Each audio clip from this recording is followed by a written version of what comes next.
मध्य प्रदेश के पूर्व मुख्यमंत्री आदरणीय शिवराज जी चौहान साहब, हमारे मित्र खासदार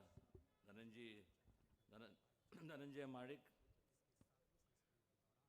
आमदार जयकुमार जी गोरे, माजी आमदार मदन दादा, भावी आमदार अतुल भोसले, सौ प्रियताई शिंदे, माजी आमदार आनंदराव पाटील, माझे मित्र मनोज घोरपडे, रामकृष्ण वेताळ, सुरभीताई चव्हाण, भरतजी पाटील, अविनाश कदम, भरतजी मुळे, धनंजय पाटील, आमचे मित्र विक्रमबाबा पाटणकर, भीमराव काका, चिन्मय कुलकर्णी, सुनील काटकर, सुवर्णाताई, धनाजी काका, रंजना रावत, गीतांजली कदम, विश्व हिंदू परिषदचे बजरंग दल आणि सर्व भारतीय जनता पक्षाचे सर्व पदाधिकारी आणि ज्यांना विसरलं की काय होतं आणि ज्यांना विसरून चालणार नाही असे माझ्यावर खूप प्रेम करणारे, मिश्किलपणे का होईना माझ्यावर प्रेम करणारे सर्व पत्रकार, इलेक्ट्रॉनिक मीडिया आणि आपण सर्व लोकशाहीतले राजे, जे संपूर्ण जगामध्ये जे लोकांनी केलं ते छत्रपती शिवाजी महाराजांनी कधी केलं नाही. पण जे छत्रपती शिवाजी महाराजांनी केलं ते जगात कोणालाही जमलं नाही. एकमेव असा एक राजा होऊन गेला, मनाचा दिलदारपणा, पुरोगामी विचार, पराक्रम, जेवढ्या उपमा आपण देऊ त्यांना तेवढ्या कमीच आहे. पण सर्वात महत्त्वाचं म्हणजे लोकांचा सहभाग हा राज्य कारभारामध्ये असावा अशी संकल्पना त्या काळामध्ये महाराजांनी मांडली. आणि त्यामुळं आज जे आपण लोकशाही म्हणतो, ज्याला इंग्लिशमध्ये आपण डेमोक्रेसी म्हणतो, हा ढाचा लोकशाहीचा त्यावेळेस त्यांनी तयार केला होता. आणि त्यामुळं संपूर्ण या देशातले काय, संपूर्ण परदेशातले सुद्धा लोक त्यांच्या पुढं नतमस्तक होतात. देव तर आपण कोणी बघितला नाही, पण देवाच्या रूपाने निश्चितपणे मला सांगावंसं वाटतं की महाराजांसारखं रूप आपण संपूर्ण आपण बघितलं जरी नसलं तरी आपल्या पूर्वजांनी सगळ्यांनी पाहिलंय. महात्मा गांधीजींनी त्या काळात एक विचार दिला होता. विचार काय होता? तर पंचायत राज म्हणजे काय? सत्तेचं विकेंद्रीकरण करून जोपर्यंत सर्वसामान्य लोकांच्या हातात आपण सत्तास्थान देत नाही तोपर्यंत खऱ्या अर्थाने लोकशाही ह्या देशामध्ये नांदणार नाही. पण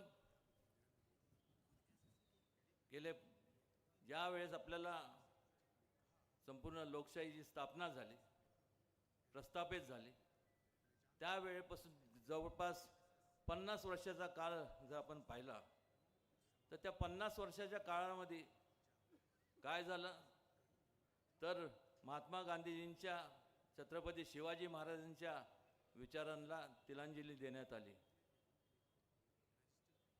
विकेंद्रीकरणाच्या ऐवजी केंद्रीकरण झालं, त्याच्यामुळं एकाधिकारशाही आली. पण ज्या वेळेसपासून मोदीजींचं सरकार, भाजपचं सरकार हे देशामध्ये प्रस्थापित झालं, त्यापासून आज आपण पाहतो एक वेगळं चित्र पाहतो. खऱ्या अर्थाने पंचायत राजची संकल्पना जी गांधीजींची होती ती आपल्याला आचरणात पाहायला मिळते. मोदीजींच्या नेतृत्वाखाली अनेक वर्षापासून जी एक जी घोषणा केली जात होती की गरिबी हटाव, पण वास्तविक ती फक्त घोषणाच राहिली. ती घोषणाच राहिली आणि फक्त लोकांना निवडणुकीच्या काळामध्ये त्यांच्या समोर जाऊन मतं मिळवण्याचं एक साधन झालं. आणि मग बेंबीच्या देठापासून टाव फोडून हे सर्वजण म्हणायचे की तळागाळातल्या लोकांना आम्ही त्या गाळातनं बाहेर काढणार, असं करणार तसं करणार. पण या गेल्या 50 त्यांच्या कालावधीमध्ये जर आपण पाहिलं तर काय पाहायला मिळतं की तळागाळातल्या लोकांना जास्तीत जास्त गाळात घालण्याचं काम केलं. मगाशी आमचे मित्र खासदार धनंजय महाडकांनी सांगितलं, अनेक घोटाळे जे संपूर्ण वाचून म्हणजे आपल्यासमोर त्याची मांडणी केली. मला अजून आठवतं की मी असंच त्यावेळेस जेव्हा चारा घोटाळा झाला होता, त्यावेळेस चारा घोटाळा जेव्हा झाला तेव्हा आपल्यासारखेच पत्रकार त्या ठिकाणी लालूजींच्या निवासस्थानी गेले होते, त्यांच्या गावी. आणि त्यांना विचारलं कि वो चारा घोटाला हो गया, उसके बारे में आप कुछ कहेंगे? तो लालू जी वो उनके जो गाय भैंस है उनको वो चारा डाल रहे थे, तो उन्होंने कहा देखो भैया, जो बेचारी ये चारा खा रही है वो कुछ नहीं बोल रही है, बाकी के ही बोले जा रहे हैं. आता गाय म्हशी कशा बोलणार मला सांगा. म्हणजे एक प्रकारची लोकशाहीची थट्टा केली गेली. पण छत्रपती शिवाजी महाराजांना अभिप्रेत असणारी स्वराज्याची संकल्पना होती ती काय होती? सर्व धर्म समभावाची, सर्व जाती जमातीतल्या लोकांना एकत्र ठेवून एकत्र घेऊन स्वराज्याची स्थापना त्यांनी केली. आणि त्याच्यामुळं आपल्याला एक आपण समजून घेतलं पाहिजे की अलीकडच्या काळामध्ये लोक व्यक्ती केंद्रित झालेत. समाजापेक्षा मी आणि मी हाच विचार त्यांच्या मनात असतो. आणि त्यामुळं स्वतःच्या स्वार्थासाठी जाती धर्मामधील तेढ निर्माण करायचं जे हा जो प्रकार आहे तो अत्यंत किळसवाणी प्रकार आहे. त्याचा मी कठोरपणे निषेध तर करतोच आहे. हे सांगण्याचं मतितार्थ एवढंच आहे की आपल्याला समजा हा देश एकत्र ठेवायचा असेल, या देशाला महासत्तेकडे न्यायचं असेल तर फक्त एक आणि एकच छत्रपती शिवाजी महाराजांचा विचाराचा आपण आपला उळशी बाळगून तो आचरणात आणला पाहिजे.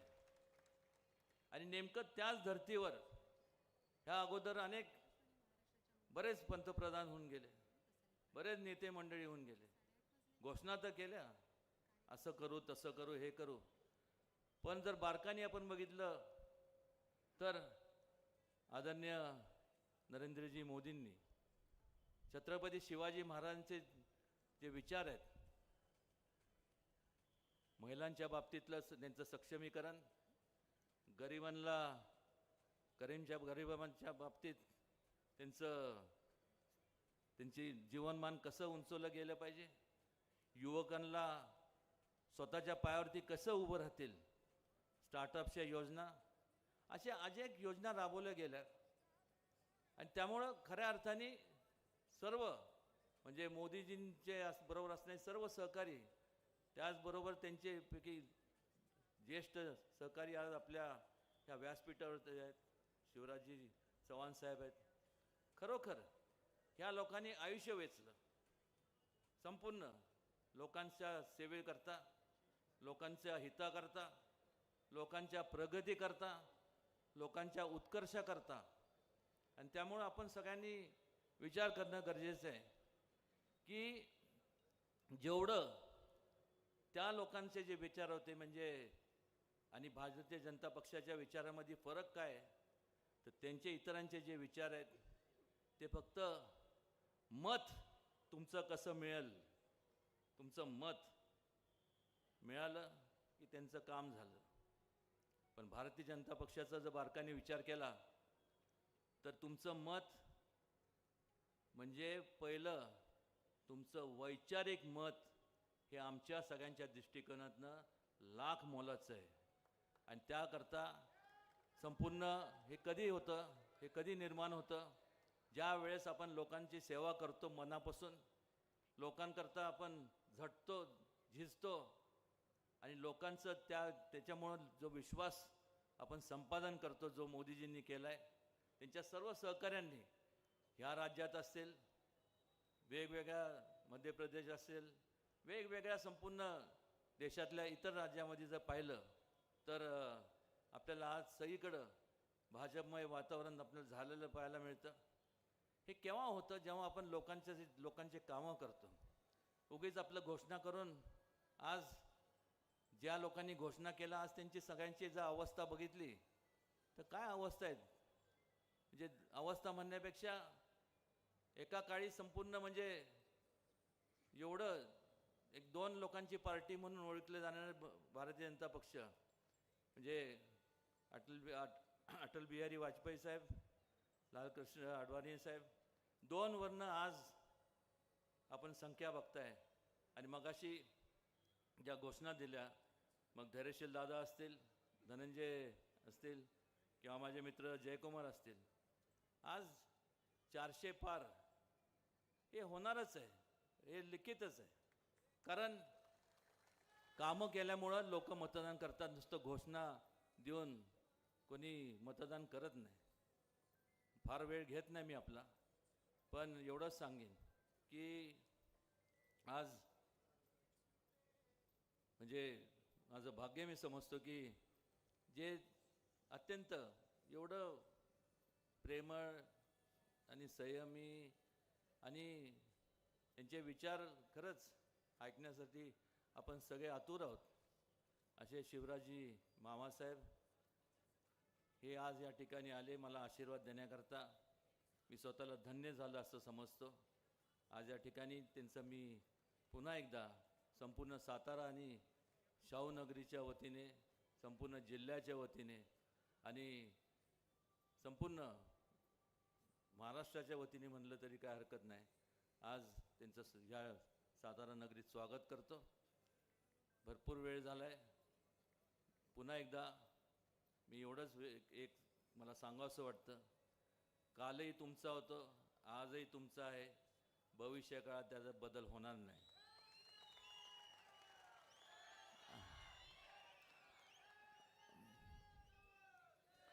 और एक चीज़ बताना चाहता हूँ आपको शिवराज जी मामा साहब, कि ये सातारा जिले में से सबसे पहले अगर कोई बीजेपी का एमएलए चुन के आया होगा तो जो अभी बात कर रहा है वही था.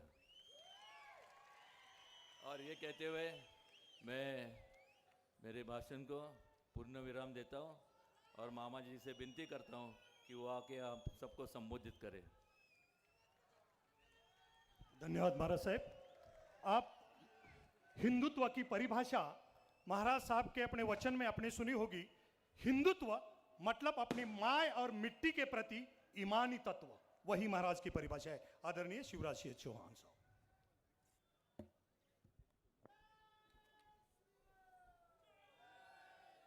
बोलिए भारत माता की, भारत माता की. श्रीमंत छत्रपति शिवाजी महाराज की, सतारा की जनता की, सभा में आई बहनों भाइयों की और मेरे भांजे और भांजियों की सर्वाना मनःपूर्वक नमस्कार. मला महाराष्ट्रात आल्यावर असे वाटते की मी छत्रपती शिवाजी महाराजांचा एक मावळा आहे आणि मला याचा अभिमान नाही, गर्व आहे. सचमुच पे इस पवित्र धरती पर आकर मैं धन्य हो गया. अहो भाग्य है आज आपसे बात करने का मौका मिला है. इस अवसर पर मंच पर उपस्थित वो जिनका आज जन्मदिन है, हमारे लोकप्रिय नेता 13वें वंशज श्रीमंत छत्रपति शिवाजी महाराज के मैं उनको प्रणाम करता हूं। आदरणीय श्रीमान उदयन राजे भोसले जी, उनको जन्मदिन की हार्दिक शुभकामनाएं, बधाइयां। वैसे तो मेरे मित्र कह चुके हैं, तुम जियो हजारों साल, साल के दिन हो 50,000।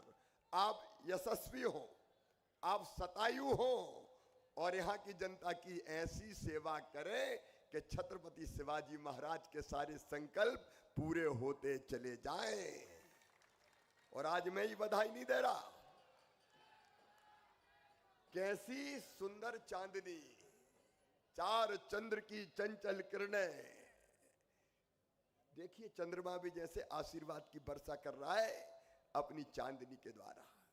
हमारे मित्र खासदार राज्यसभा के, जिनका भाषण हमने सुना, आदरणीय धनंजय जी महाडिक, हमारे विधायक साथी, मैं धन्यवाद देता हूं। मध्य प्रदेश आप चुनाव प्रचार के लिए आए थे, जय कुमार जी, आदरणीय मदन दास भोसले जी, अतुल जी, आदरणीय हमारी बहन प्रियाबाई ताई सिंधे जी, आनंद राव जी, मनोज जी, रामकृष्ण जी, अगर क्षमा करें तो मंच पर बैठे हुए हमारे सभी साथी नेता पदाधिकारीगण, और नीचे भी कम महत्वपूर्ण लोग नहीं बैठे हैं। मेरे प्रिय कार्यकर्ता भाइयों बहनों और यहाँ की जनता जनार्दन को मैं दोनों हाथ जोड़ के प्रणाम करता हूं, मैं नमस्कार करता हूं। मित्रों, आज मेरा मन आनंद और प्रसन्नता से भरा हुआ है। छत्रपति शिवाजी महाराज ने जो संकल्प लिया था हिंदवी स्वराज की स्थापना की, उस संकल्प को आज कहते हुए गर्व है कि नरेंद्र मोदी जी पूर्णता की तरफ ले जा रहे हैं। आप कल्पना करके देखिए, 500 साल पहले का कलंक था। अयोध्या में भगवान श्री राम की जन्मभूमि पर विशाल और भव्य मंदिर था।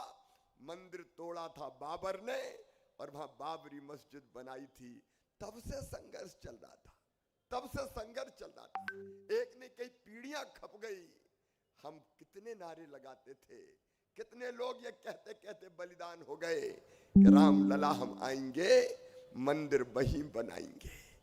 और तब वो लोग जो भगवान राम को काल्पनिक कहते थे, भगवान राम तो हुए ही नहीं, ये तो काल्पनिक है, वहां मंदिर मत बनाओ, वहां तो टॉयलेट बना दो, ये कहने वाले लोग उस समय हमसे पूछते थे कि तारीख नहीं बताएंगे।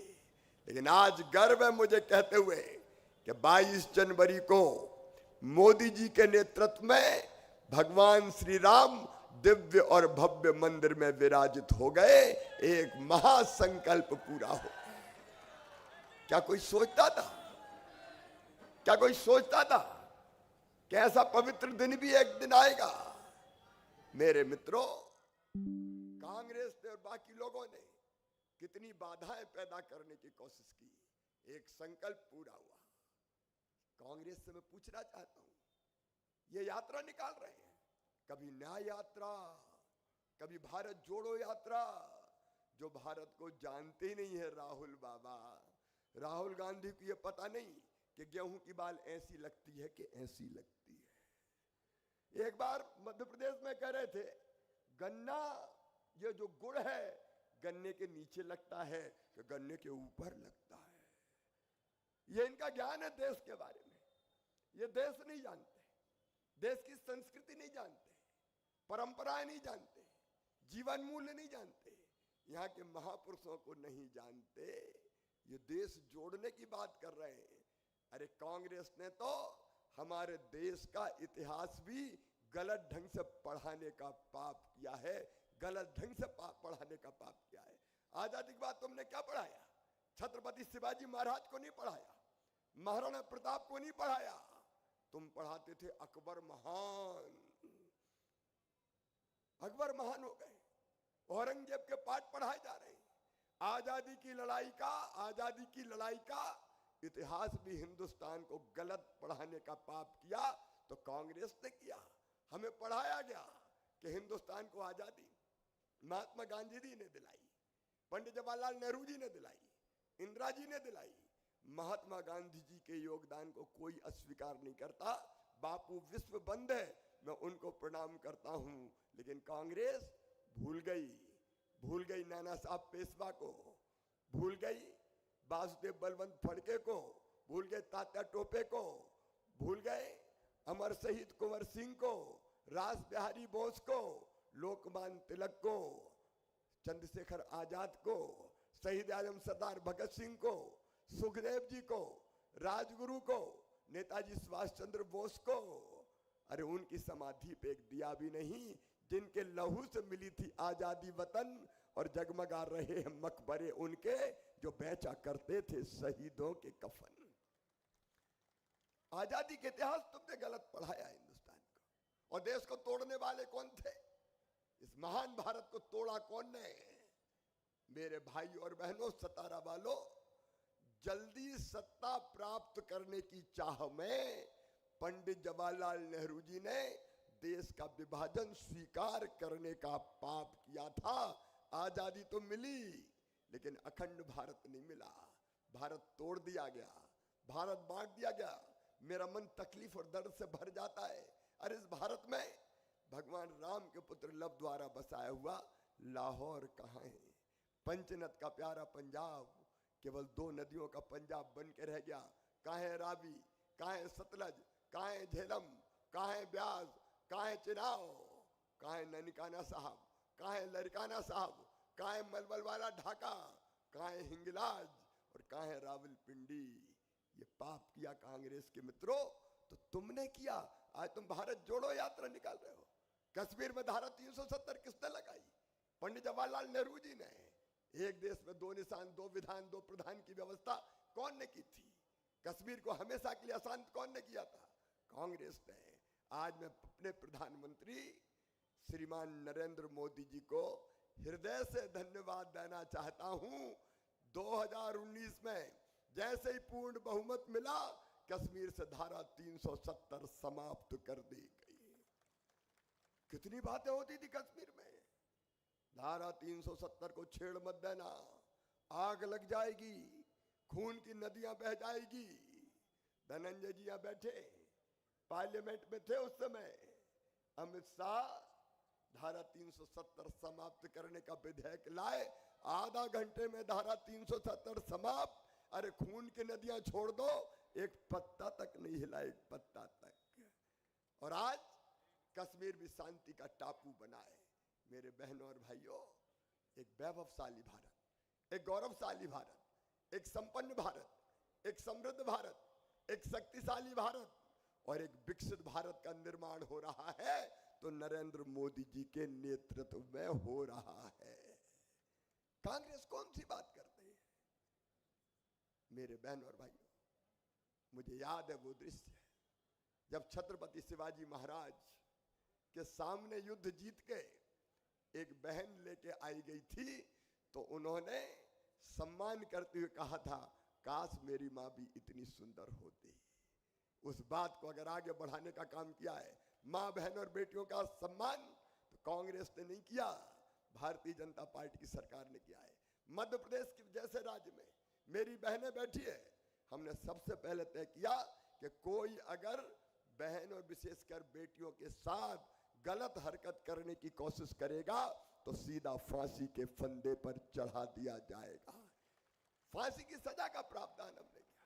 अब यह बातचीत हो रही थी, प्रधानमंत्री नरेंद्र मोदी जी ने मेरी बहनों वह ऐतिहासिक विधेयक पारित किया, नारी शक्ति वंदन अधिनियम।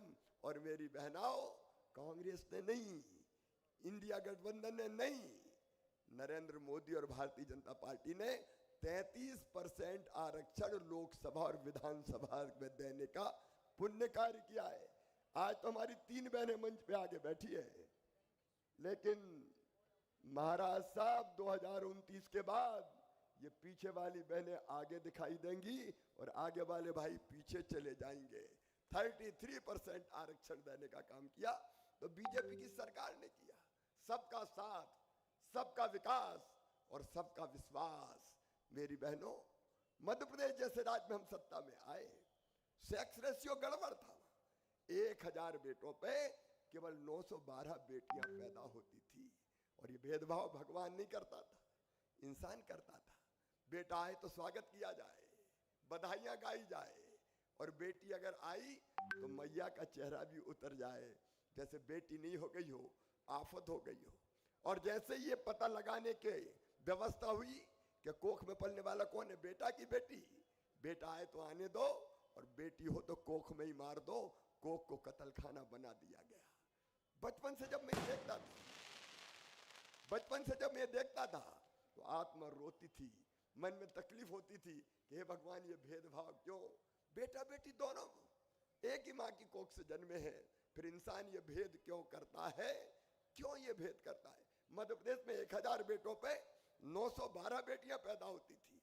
और तब जब मैं मुख्यमंत्री बना, पहली 2 योजनाएं, मन में संकल्प था कि भाषण से बेटी नहीं बचेगी, बेटी को बोझ से वरदान बनाना पड़ेगा।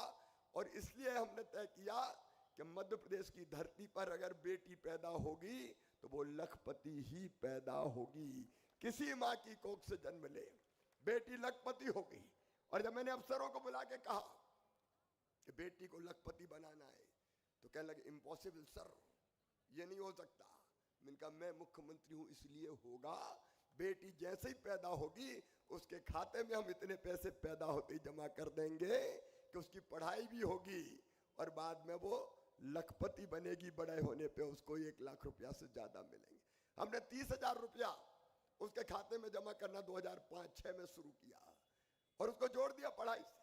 5वीं पास करके 6वीं में जाए तो 2000, 8वीं पास करके 9वीं में जाए 4000, 10वीं पास करके 11वीं में जाए तो 6000, 12वीं में जाए तो फिर 6000, कॉलेज में जाए तो 12,500, इसलिए कि पढ़ाएं लोग। और कॉलेज से पास आउट हो तो 12,500, और 21 साल की हो जाए तो सीधा 1 लाख रुपया और मिल जाए।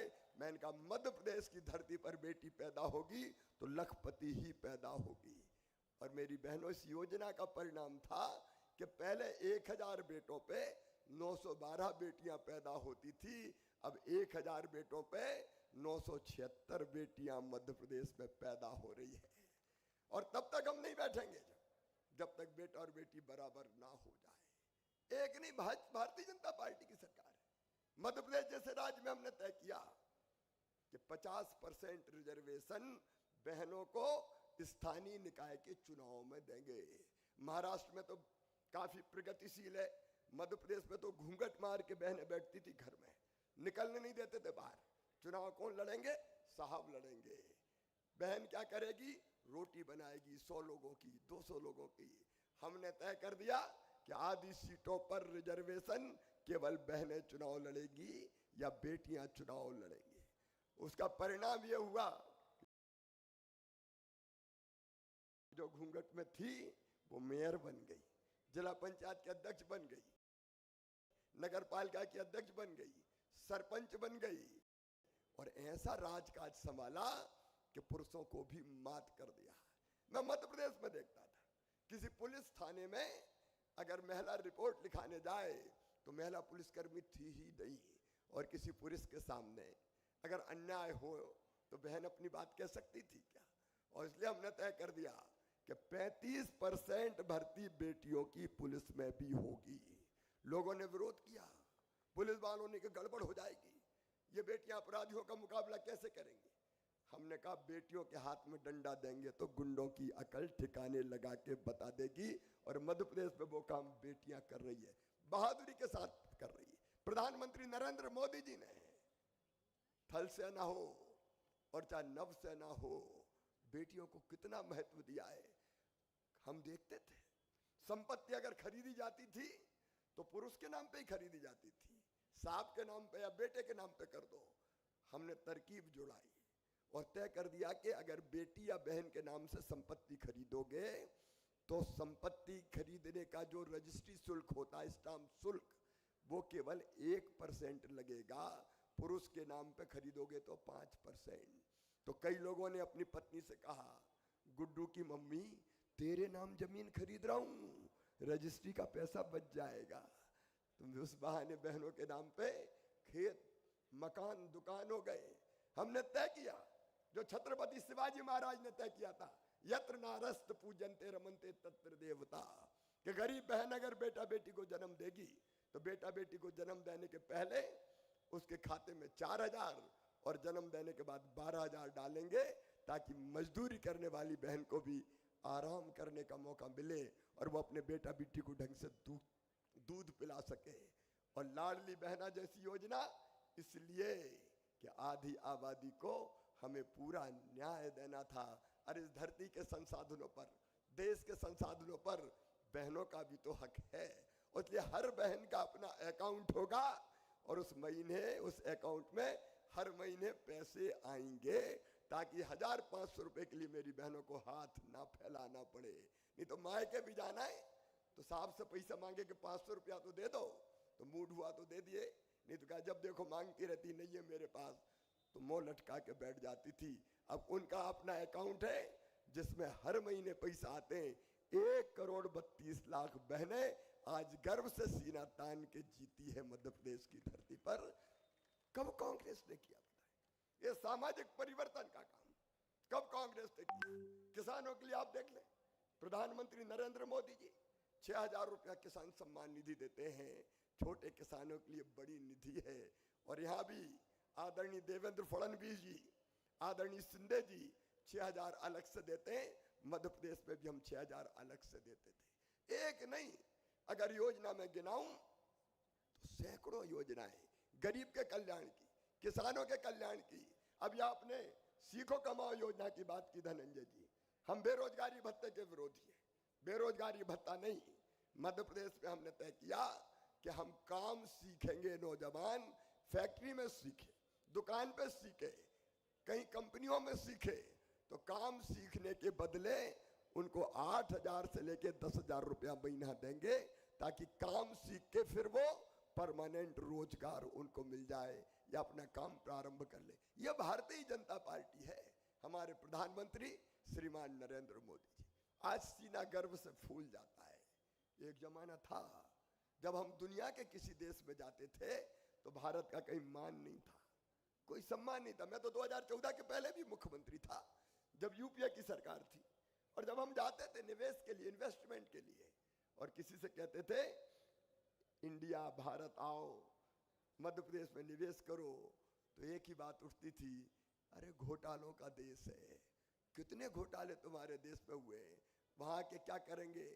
2G घोटाला, 3G घोटाला, 4G घोटाला और जीजाजी घोटाला।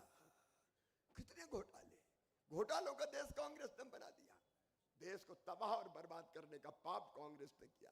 लेकिन आज मैं गर्व से कहता हूं, सतारा वासियों, स्वाभिमान के साथ कहता हूं कि आज दुनिया के किसी देश में चले जाओ, भारत और मोदी नाम ले दो तो लोगों का सम्मान के साथ शीश झुक जाता है और भारत माता की जय की आवाज आती है, या मोदी मोदी के नारे लगने लगते हैं।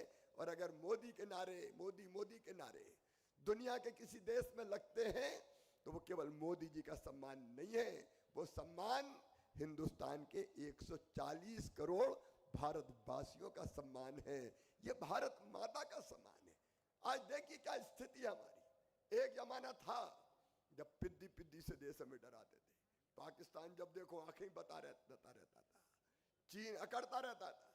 मोदी जी ने कह दिया, देखो भाई, हम अपनी तरफ से किसी को छेड़ेंगे नहीं, लेकिन किसी ने अगर हमें छेड़ा तो उसे हम छोड़ेंगे नहीं। और ये सर्जिकल स्ट्राइक से लेकर आतंकवादियों के खात्मे तक का काम किया तो प्रधानमंत्री श्रीमान नरेंद्र मोदी जी ने किया। और आज मैं दावे के साथ कहता हूं, दावे के साथ, मोदी जी के तीसरे टर्म में आतंकवाद और नक्सलवाद का अता पता नहीं चलेगा, अता पता नहीं चलेगा। दृढ़ संकल्प शक्ति के धनी नरेंद्र मोदी।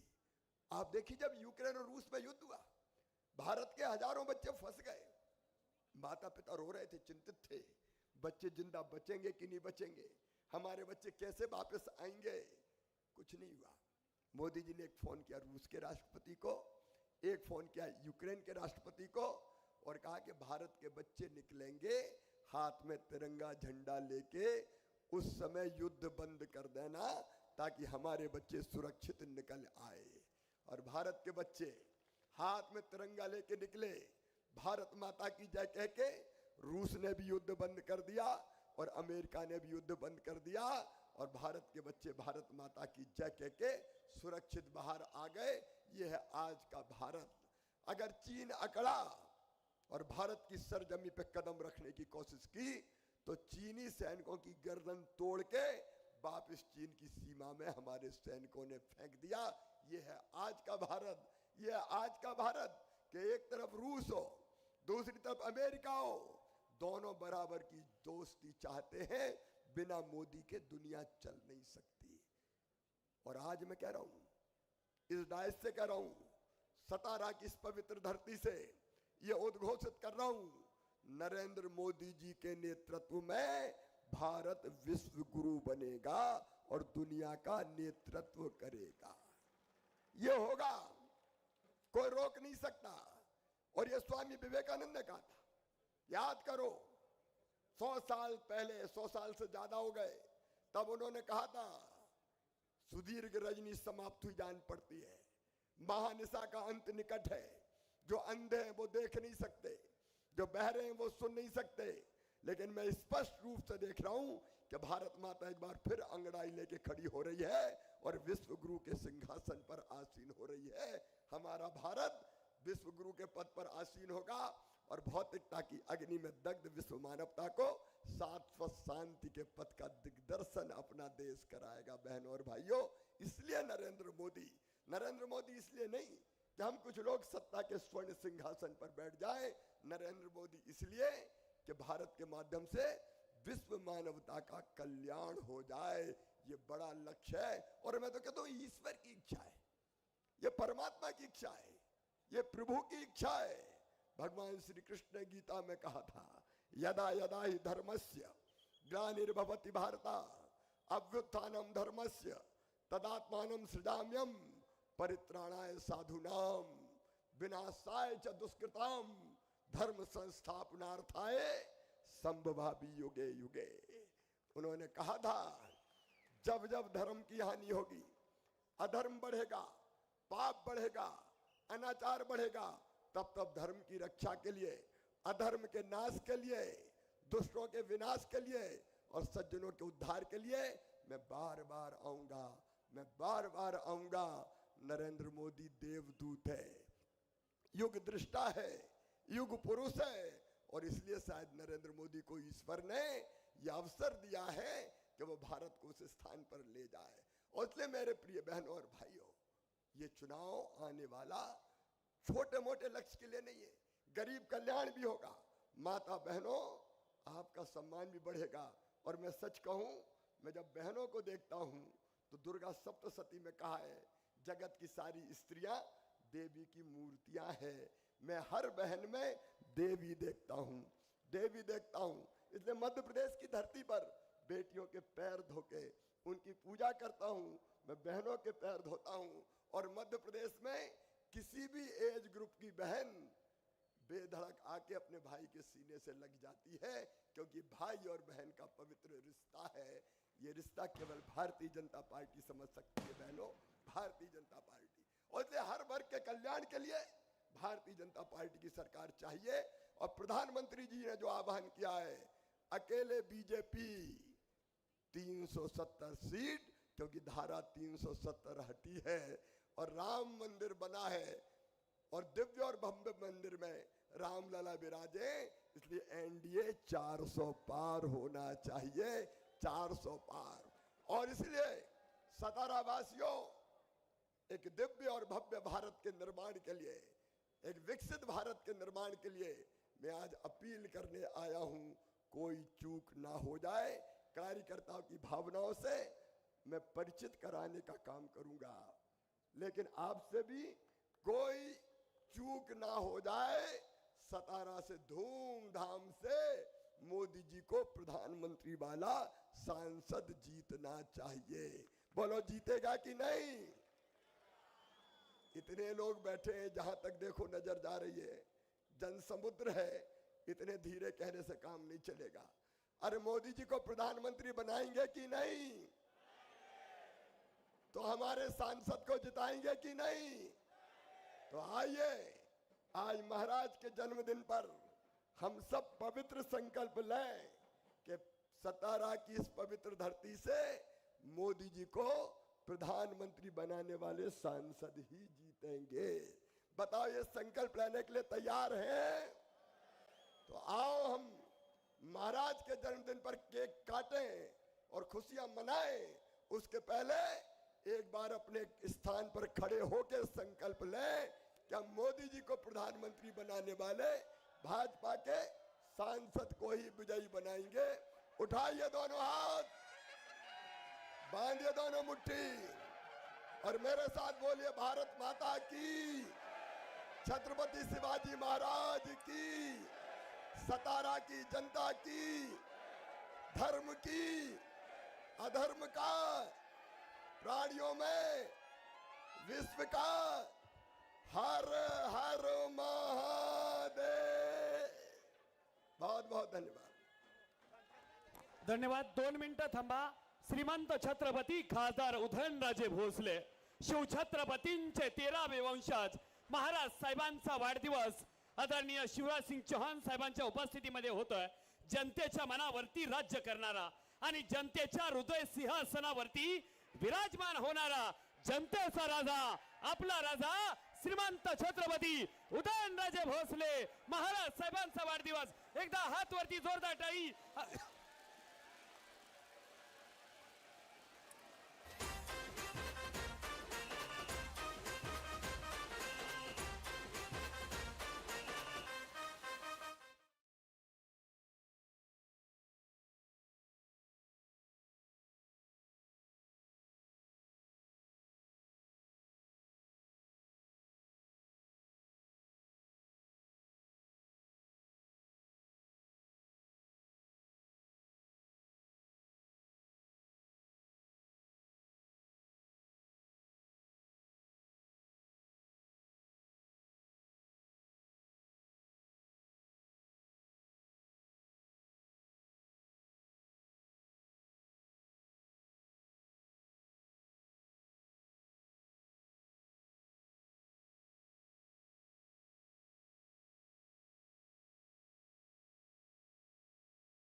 आदरणीय शिवराज सिंह चौहान साहब आप आए सातारा जिले में। धन्यवाद। आदरणीय श्रीमंत छत्रपती खासदार उदयनराजे भोसले महाराज साहेब येताना डाव्या हाताने यायचं, उजव्या बाजूने खाली जायचं। मी विनंती करणार आहे, गर्दी कुणी करू नका। 100 पेक्षा जास्त लोकांची स्टेजवरती कॅपॅसिटी नाही, त्यामुळे स्टेजवरती गर्दी कुणीही करू नका। येताना टप्प्याटप्प्याने स्टेजवरती या। महाराज साहेब आपल्या प्रत्येकाच्या शुभेच्छा स्वीकारणार आहेत। आलेल्या सर्वांचं मनपूर्वक धन्यवाद व्यक्त करतो। दोघं या, ऐका ना। महाराज शुभेच्छा